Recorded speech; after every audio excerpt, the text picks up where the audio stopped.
Sigma scheduled a series of sessions at CP Plus to announce some new products. Is Sigma going to announce more lenses for the Canon R system? Will they announce the 800mm f6.3? Well, I'll answer these questions in this video. But first, I have a simple and yet humble request. Please subscribe to this channel. It doesn't cost you anything. It helps this channel grow, and it keeps you informed on the latest camera gear.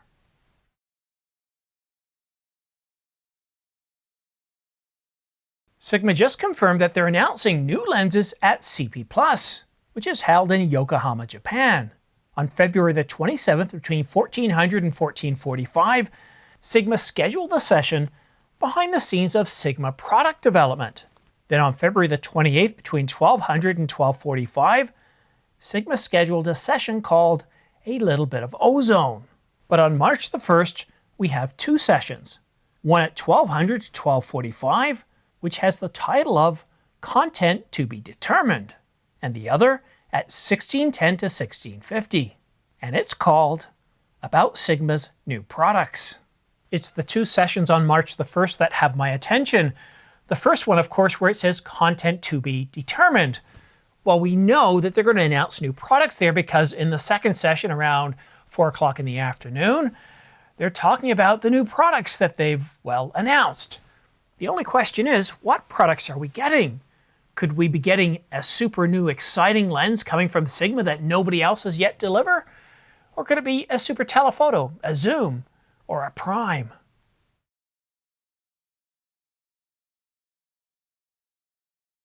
Could that something interesting, that's something that Sigma's never done before, could it be the 800mm f6.3? That would be interesting. It would kind of match up against Nikon's. Now, a lot of the leaks that I saw coming out of China suggesting this also suggested that the price would be right around the same price as the Nikon, their 800mm f6.3. I'm not sure if I believe that. If I was Sigma, I would come in a good $500 less. And recently, Nikon actually had a discount of their 800mm f6.3. Make me wonder if Nikon's gotten wind of this and if this is really true that we are getting the 800mm f6.3.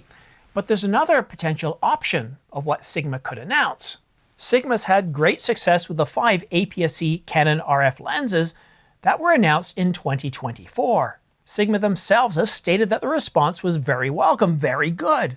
And the Canon faithful are certainly expecting more lenses. And I think it's safe to say, I think it's a foregone conclusion that Sigma will announce more lenses here in 2025. But, and this is the big question, will we actually get Sigma full-frame lenses for the Canon R system? Well, if we go back in time to that same announcement that I just told you about, it didn't come at CP Plus. We had to wait until April. So while it's probable, it's plausible that Sigma will announce more lenses here in 2025 for the Canon R system, definitely APS-C and perhaps full frame. I'll get into full frame in just a moment. I'm not so confident that we're going to get this at CP Plus. Yes, CP Plus is the largest photo and trade show of the first half of 2025, and it's held in Yokohama, Japan. A lot of people attend. But to get a lens announced, an APS-C lens, another lens, I'm thinking that Sigma might do what they did in 2024 and wait till April and announce a new series of APS-C lenses. But the real question that everybody's wondering about is full frame. Are we going to get an announcement of full frame lenses? That's what I want to know. I haven't received any information. All the leaks are absolutely quiet on Sigma announcing anything for the Canon R system, APS-C or full frame. It's been a year. Well, come April, it will have been a year since Sigma made their first announcement. And if Canon doesn't have any further restrictions on Sigma with their agreement, then honestly, whatever this new wonderful lens that Sigma's never done before, well, they should be announcing it not just for the E mount or the Z mount, but also the RF mount. Otherwise, how long are we going to have to wait? And that's what this is what's going to happen. Sigma makes their announcement, and if there's lack of any sort of announcement for the R system, well, then people are going to wonder, are we ever going to see Sigma full-frame lenses, such as the 150 to 600 millimeter, and some of their other primes are incredible 35 millimeter f1.4. This is what's frustrating a lot of people because, especially for those that purchased back in 2019, the EOS R, the RP, they felt that before long they would have Sigma lenses. So with each year that goes by, we're teased a little bit more. And 2024 was the biggest year for teasing because we got 5 lenses from Sigma and 1 lens from Tamron. Now, I would expect to see more announcements here in 2025. But to expect it at CP+? No, what I expect to get at CP+ is us to be teased about what might come here in 2025 from Sigma regarding the R system.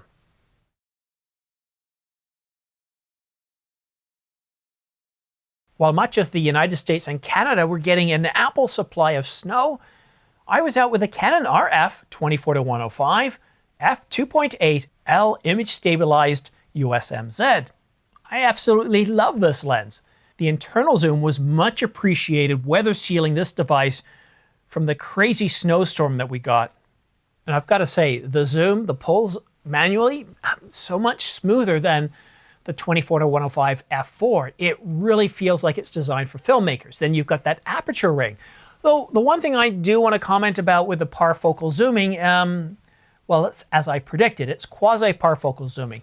If you're really quickly pulling or changing the focal length from 24 millimeters to 105 or something else, and you do it really, really quick, you're going to find out that it's going to lose focus. But if you're doing it slowly, it does a really good job of keeping the subject in focus. But there are other aspects of this lens that I thought were really, really terrific. The sharpness. I just love the results that it delivered. And one of the biggest problems I faced shooting this weekend is the absolute lack of light, because we had some really thick clouds. We had the snow coming down, and if I was shooting with the f4, well, there would be a lot more noise. But because I was shooting with Canon Log 2 and this lens, I was able to push things down to f2.8, and I was able to produce really great results with blowing wind conditions, overcast, without any significant noise. But who is this lens for? Have I decided to purchase this lens? Well, before I had this lens on a test drive from Canon CPS, I was wondering, should I purchase this lens? And after this weekend, I'm still wondering that question because, well, for a very simple reason.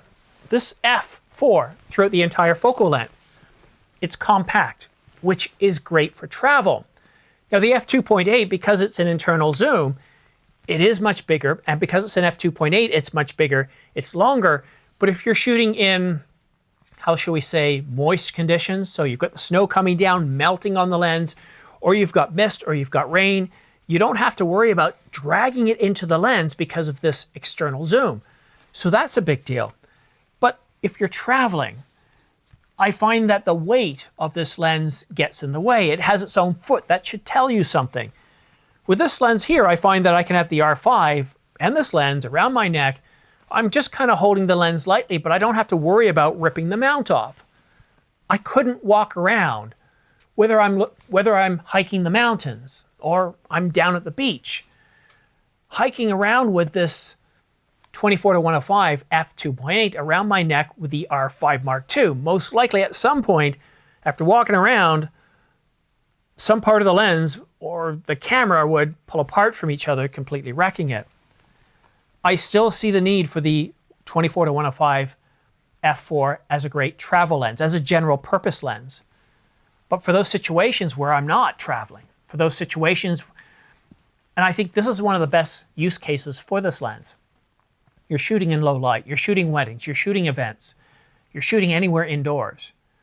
The 24-105 f2.8, I think it's huge.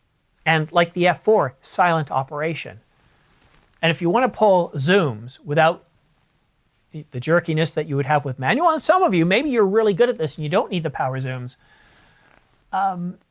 just the way, the feel, the fit and finish of the f2.8 is so much better.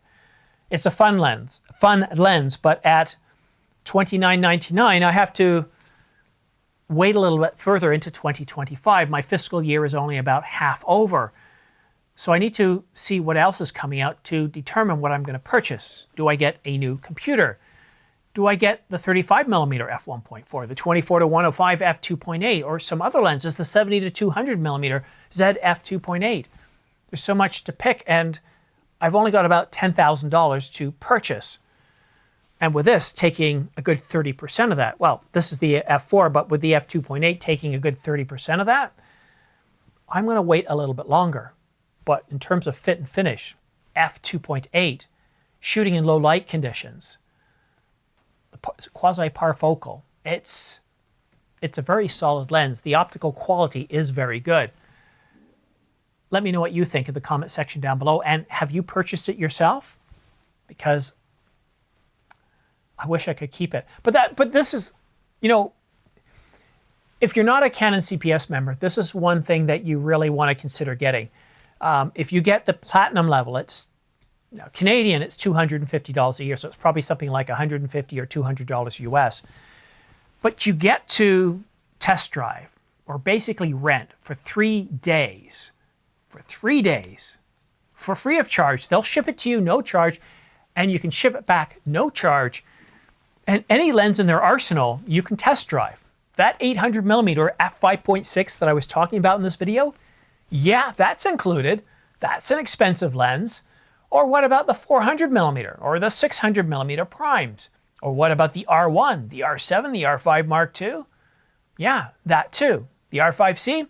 No, because that's part of the cinema line. So when it comes to CPS, you're either doing a platinum CPS for the stills hybrid, Canon R5, all that lens, professional series, or you're doing their cinema line and those products. The R5C I see is a bit of a crossover, but they told me that no, that one's not included. But for $250, just using it once, it pretty much pays itself off. If you need any repairs, they send you a replacement. You get the repairs at 30% off the regular price. So it's something that if you've been on the fence about CPS membership, I got to tell you, I'm impressed with it. And it's really helped me think about the 24-105 and whether I want to have that in my inventory of lenses. And I think it would be really helpful to you. Now, the gold side, it's much less, but you don't get that test drive. And I think for the test drive, for the platinum level, you do need at least, I think, 2 camera bodies and at least 2 or 3 L series lenses. But highly recommended. Now, if you are a CPS member, please help others who are watching this video. Share your experiences. Let them know what it's like, not just hearing it from me, but from yourselves, because I think that really, really helps people to make a decision. For me, it's a no-brainer, and it's a tax deduction as well. It's something you can write off. I think it's a really great deal. But that's it for now. One thing I do ask is please consider subscribing to this channel and liking. And if you are interested in purchasing anything I talked about today, please consider using my affiliate links, these guys right here. I also have them in the description. It really does help this channel grow and keep the lights on.